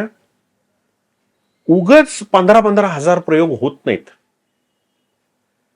कधीही प्रशांत असं म्हणालेलं आहे, अरे आता काय मी नाटक लावलं की हाऊसफुलचा बोर्ड लागतो रे, लागतो. पण तरी सुद्धा तो आतून किती सावध आहे, किती अखंड मेहनत आहे. प्रभाकर पणशीकरांनी आपलं आत्मचरित्र लिहिलेलं आहे, त्याचं नाव आहे तोच मी. तो मी नव्हेचा उलटा भाग, तोच मी. त्या पुस्तकाचं पुढे संपादन करण्याची संधी मला मिळाली आणि त्यामुळे पणशीकरांशी बराच काळ माझा जवळून संबंध आला. खूप गप्पा झाल्या, खूप गोष्टी जुन्या ज्या मी पाहिलेल्या नव्हत्या अर्थात त्यांच्याकडून जाणून घेता आल्या. पण या लोकांची पॅशन किती असते.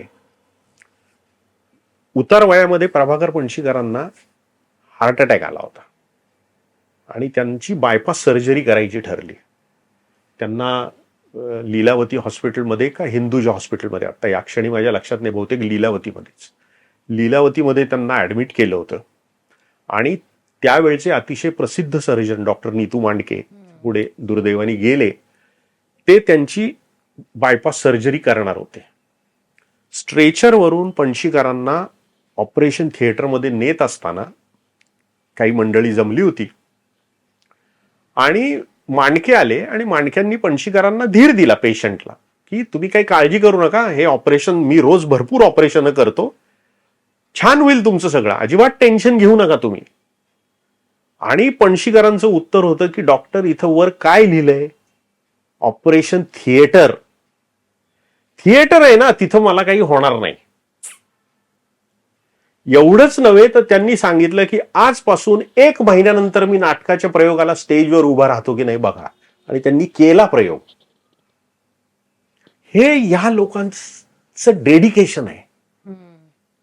ज्या गावामध्ये जायला रस्ता नव्हता अशा गावांमध्ये जाऊन पणशीकरांनी नाटकाचे प्रयोग केले, म्हणून आज त्याची फळं आम्ही खातोय की मराठी प्रेक्षक नाटकाला येतो.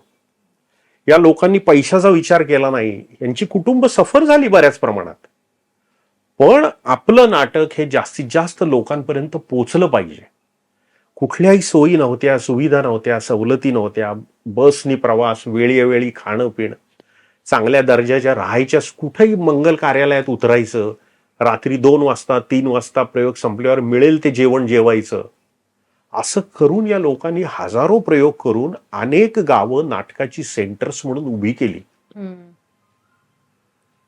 आणि म्हणून आज मराठी नाटकाला स्वतःचा असा प्रेक्षक वर्ग आहे. त्याचं श्रेय बालगंधर्वांपासून प्रशांत दामलेपर्यंत सगळ्यांना आहे.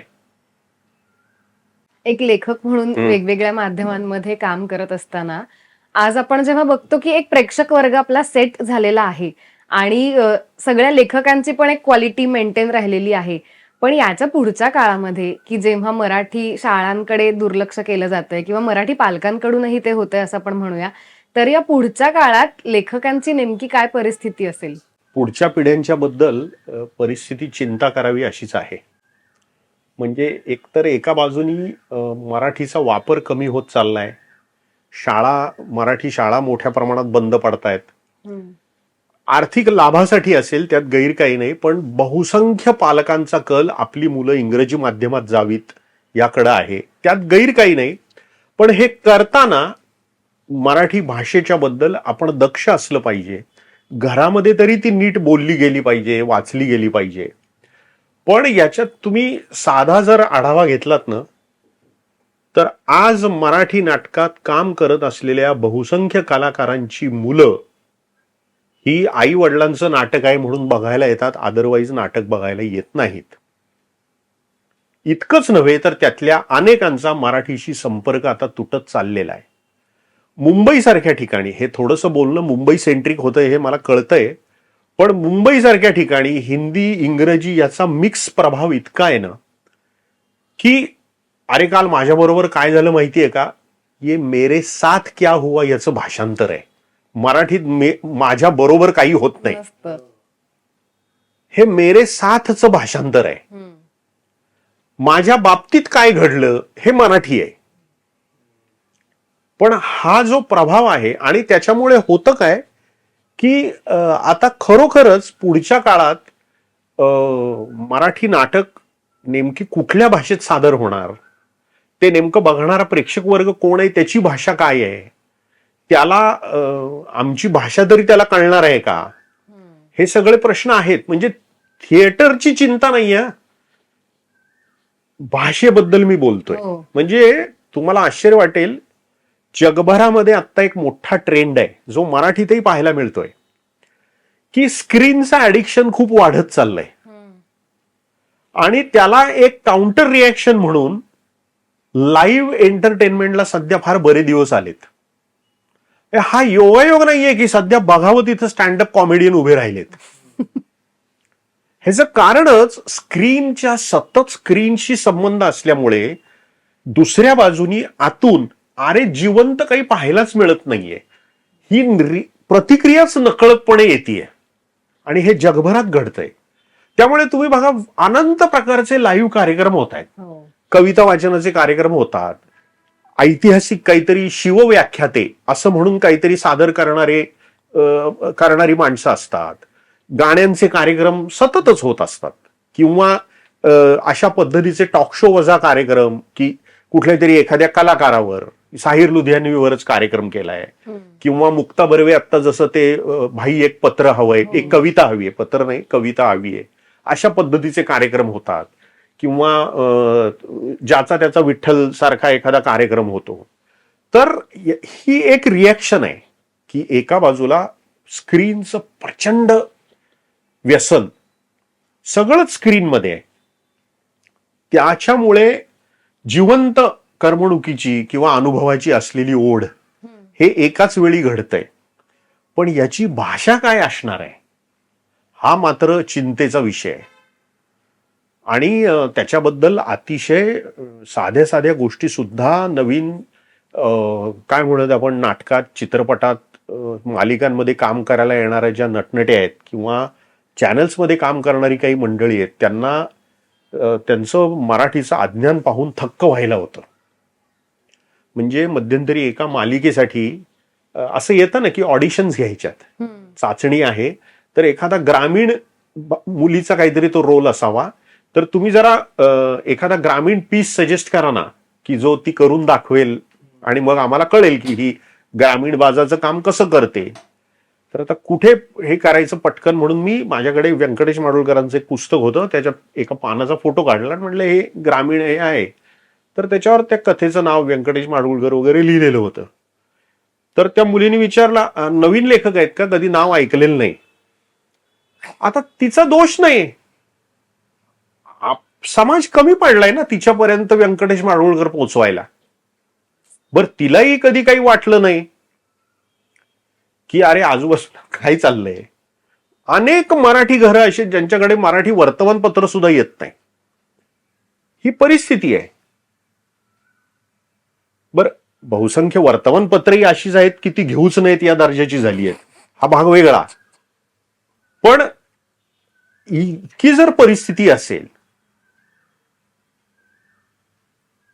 तर खरोखरच उद्या नाटक बघायला लोक येतील, पण ते नाटक आम्ही काय भाषेत लिहिणार आहोत ते आम्हालाच माहित नाहीये. हा जो भाषेचा मुद्दा आहे ना, त्यालाच धरून पुढे 2 प्रश्न निर्माण होतात तुमच्या उत्तरामधनं, की एआयचा वापर करून स्क्रिप्ट लिहिण्याचं, संहिता लिहिण्याचं प्रमाण आपल्याकडे बऱ्यापैकी आता सुरू झालंय काही काही माध्यमांमध्ये. तर मग हे एआय काही मदत करेल का ही भाषा टिकवून ठेवण्यासाठी म्हणा, किंवा ही भाषा प्रसार त्या भाषेचा व्हावा यासाठी? नाही, त्याचा अजून नेमका अंदाज कुणालाच नाहीये एआयचा. आणि आत्ता लोकांना वाटते की आम्ही एआय वापरून स्क्रिप्ट लिहिलं वगैरे, ते काही खरं नसतं. सी, एआय हा उत्तम असिस्टंट आहे. ते ऑपरेट कसं होतंय तर त्याच्याकडे सगळा डेटा आहे. त्यामुळे तो जे काही देतो ना ते त्याच्याकडे उपलब्ध असलेल्या गोष्टींमधून देतो. ते अतिशय जेनेरिक आहे. पण जे तुमच्या लाईफ मधून येतं ना, तो अनुभव, ती घटना, तो प्रसंग, हे एआय कधीही सांगू शकणार नाही. तो तुमचा आहे. म्हणजे मी आता काय उदाहरण देऊ तुम्हाला. समजा एक हा खरा घडलेला किस्सा आहे की इंदिरा गांधींनी आणीबाणी लावायच्या आधी, थोडासा जुना किस्सा आहे, कदाचित सगळ्यांना त्याचे तपशील माहीत नसतील. देशातली परिस्थिती बिघडत चालली होती, युवकांच्या मधला आक्रोश वाढत चालला होता. तेव्हा राजकारण सोडून गेलेल्या जयप्रकाश नारायणांनी पुन्हा राजकारणात यावं, तरुणांचं नेतृत्व करावं, आंदोलन चालवावं, अशी मागणी जोर धरू लागली. आता त्यांना त्यावेळेला दोन अडचणी होत्या. एकतर त्यांनी राजकारणाचा संन्यास घेतलेला होता आणि त्यांची प्रकृती अतिशय बिघडलेली होती, वय झालेलं होतं. इंडियन एक्सप्रेसचे प्रमुख, ज्यांचा भारतात प्रचंड दबदबा होता त्यावेळेला, रामनाथ गोयंका. रामनाथ गोयंकांनी जयप्रकाशांना पुष्कळ गळ घातली की तुम्ही हे करा. जयप्रकाशांनी ऐकावं यासाठी त्यांनी त्यावेळेचे आणि आजही हिंदीतले सर्वोच्च कवींपैकी ज्यांचं नाव घेतलं जातं, रामधारी सिंग दिनकर, राष्ट्रकवी, ते जयप्रकाशांचे फार जवळचे मित्र होते. गोयंकांनी जयप्रकाशांच्याकडे जाताना दिनकरांना बरोबर घेऊन गेले की तुम्ही पण जरा आग्रह करा. मीटिंग चालू होती. जयप्रकाश सांगत होते, मला 3 वेळा आठवड्याला डायलिसिस आहे, मी काय नेतृत्व करणार राजकारणाच्या धकाधकीत, नाही तरी करा. बोलता बोलता असा विषय झाला एक दिवस की तिरुपती बालाजीचं दर्शन घ्यायचंय. गोयंकांनी व्यवस्था केली, काय विमान जे काय असेल ते तिथे गेले, दर्शन घेतलं, गेस्ट हाऊसवर उतरले 3 जण. हाच विषय की आता तुम्ही या राजकारणात.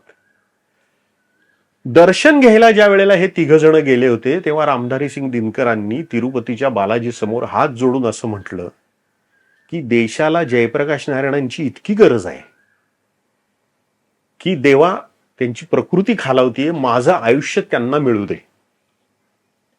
3 जण खाली आले, 3 जण गेस्ट हाऊसवर बसले होते आणि बोलता बोलता हा विषय, ही एक बोलण्याची पद्धत असते ना, माझं आयुष्य तुम्हाला मिळू दे.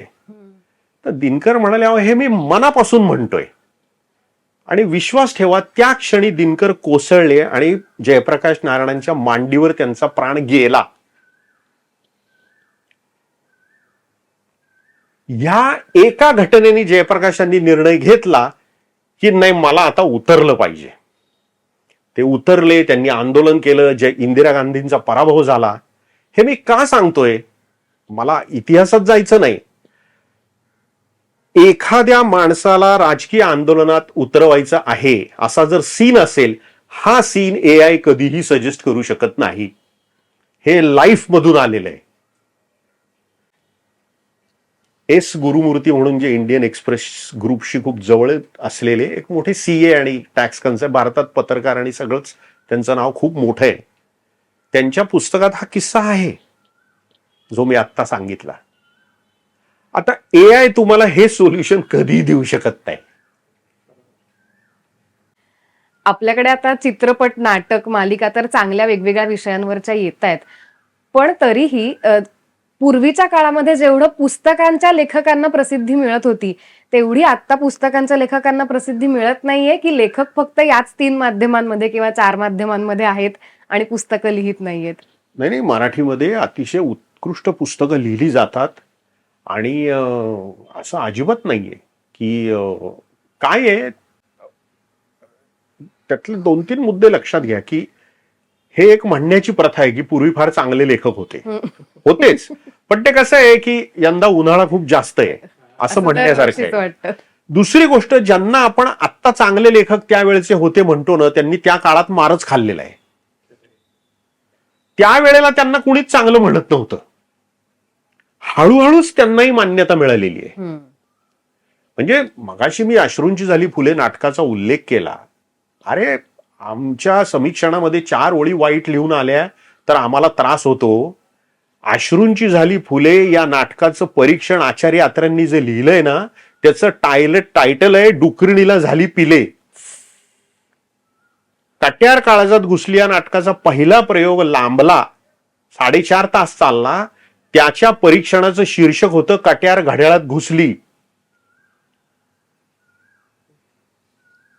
तेव्हा त्या नाटकांवर टीकाच झालेली आहे. काळाच्या ओघात ती नाटकं श्रेष्ठ आहेत, चांगली आहेत, खूप दर्जेदार आहेत, हे प्रवासात सिद्ध झाले. पहिल्या दिवशी काहीतरी ते आलं आणि अरे बाप रे काय चमत्कार घडला असं फार क्वचित झालेलं आहे. आणि आत्ता सुद्धा अनेक चांगले लेखक लिहितच असतात. आणि हा एक झालंय की पूर्ण कथा कादंबऱ्या कवितांपेक्षा न सेल्फ हेल्पची पुस्तकं जास्त बाजारात येतात. हाऊ टू या कॅटेगरीतली पुस्तकं जास्त बाजारात येतात. इन्फॉर्मेशन वजा पुस्तकं जास्त बाजारात येतात. त्याचं प्रमाण मात्र जास्त वाढलेलं आहे. आणि एकूण असं काही नाहीये की आपल्याला हे थोडंसं म्हणायला आवडतं की काय एक काळ रम्य काळ होता वगैरे. काही नाही, काळ सदा सर्व काळ तितकीच काळाची आव्हानं असतात. कमी जास्त होतं, कधी 4 चांगले लेखक येतात, कधी कमी येतात. चांगले लेखकच नाहीयेत. चांगले लेखक नाहीयेत ही ओरड जगात पहिल्या दिवसापासून आहे. शेक्सपियरच्या काळातही होती. शेक्सपियरच्या काळातले बाकीचे लेखक कुणाला माहिती आहेत? ते आपल्याला एक म्हणायला, आणि अरे कमीच असणार ना, चांगले नट हे कमीच असणार. ते प्रतिभावान माणसं कमीच असतात समाजात. आणि हे सगळ्या क्षेत्रात आहे. उत्कृष्ट डॉक्टर कमीच असणार.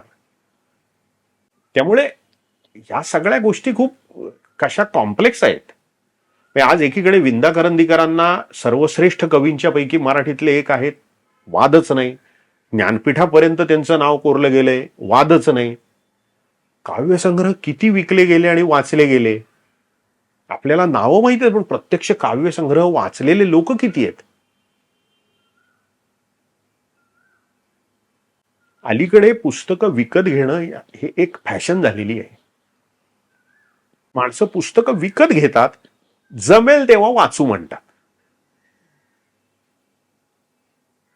की अमेझॉनवर सेल आहे, कुणीतरी मी तुम्हाला सांगितलं अरे हे पुस्तक फार भारी आहे, आला तो सांगत होता मागवून ठेवा, वेळ होईल तेव्हा वाचू, वाचलं जाईलच असं नाही.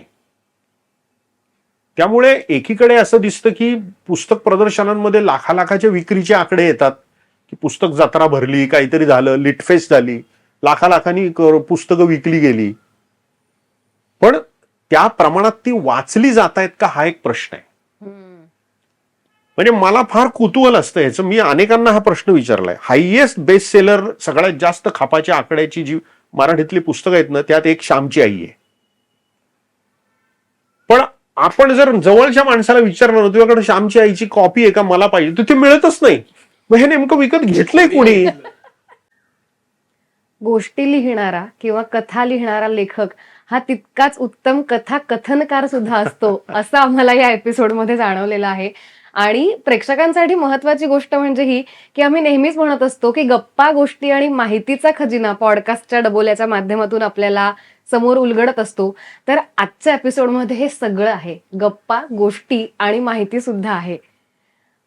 शेखर ढवळीकर सर, खरंच गप्पा गोष्टी माहिती ह्या सगळा खजिना डबोल्याच्या माध्यमातून प्रेक्षकांसमोर तुम्ही उघडलेला आहेत, त्याबद्दल तुमचे मनापासून आभार. आभाराचा काही भाग नाही, मला उलट तुमच्याशी गप्पा मारण्याची संधी मिळाली. Thank you so much. कसा वाटला हा एपिसोड? आवडला ना? मग एपिसोडला तर लाईक कराच, पण चॅनलला सुद्धा लाईक, शेअर आणि सबस्क्राईब करा.